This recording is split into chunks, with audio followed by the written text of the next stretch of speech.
What's on your local high street? Butcher? Baker? Legal high maker? Shops like this sell all kinds of smoking paraphernalia, and they can sell legal highs as research chemicals.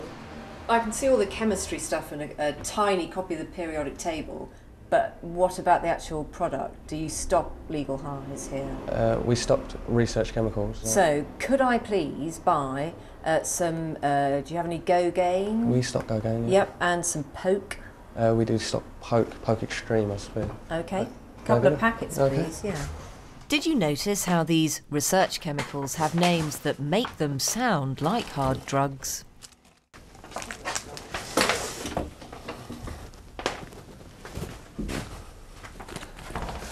Right, let's have a look. Now, both of them say not approved for human consumption. That's correct. It says toxic symptoms may include nausea, vomiting, diarrhea, sweating, restlessness, panic, headache. I mean, it goes on and on and on. Yeah, that's if you're supposed to consume them. So to be honest, the person who's making this thinks that someone's going to take it, don't they? To put all of that on the back? It's just a hazard warning label. Like anything, if you bleach, it says it on the back of bleach. Right, how much for these then? They're £25 a packet. £25 a packet to go and do some chemical research at home. What kind of chemistry experiment would you recommend I did with these? By heating it, by adding water to it.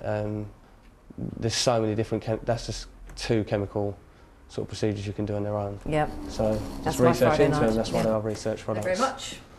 £25? £25. Welcome to my domestic chemical research laboratory.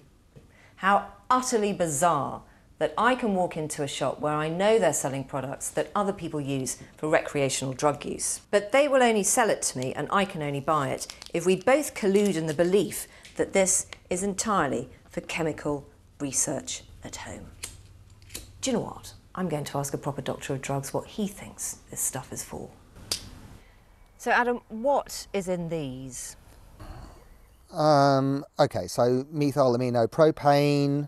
I mean, in short, one of them's got a couple of stimulants in with a drug that's a local anaesthetic. The local anaesthetic is there either to try and pretend that this is cocaine or to numb your nose, because snorting these drugs would hurt a lot. What do you think about the kind of labelling that's on these drugs?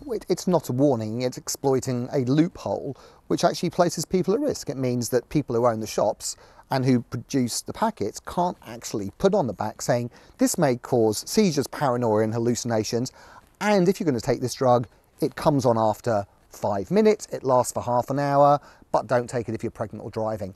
That information might make the difference between someone taking a little and not, and might help them avoid an accident in an emergency department. Without clear information, users rely on each other to discuss the effects of these drugs. They take to chat rooms and forums. This is Claire, writing about a research chemical. Love it. 30 minutes to work, lasts a long time, not as good as the real thing. What is? Keep water handy. It creates a major thirst. And this is Jay. I haven't slept for 2 nights and threw up violently all day yesterday. I reckon in moderation it's a nice chem. I think the thing that's really concerning is thinking about who might be attracted to these substances, and our experience is that it tends to be the less experienced drug user, often the younger drug user, and the person who might be attracted to something that has a legal and apparently safe status. And of course these drugs are anything but safe. The figures we've got at the moment suggest about 1 person a week is dying in the UK from a novel psychoactive substance, but that's probably an underestimate. There is no consistent global response to legal highs. Britain has banned more than 200 substances, but as soon as a ban comes in, a new compound gets made. This is MDMA, ecstasy, illegal since the 1970s. But look, tweak it a bit, and hello methylene, not banned till 2010. Marion Stewart's daughter Hester died in 2009 after taking GBL.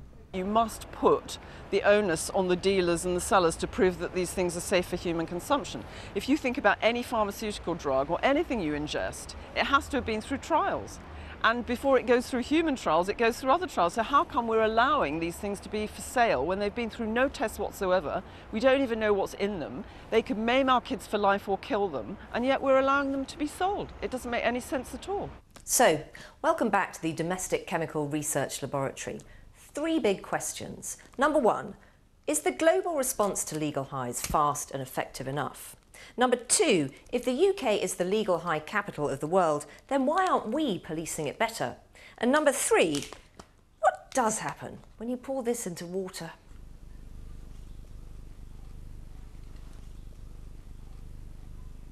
Nothing, really.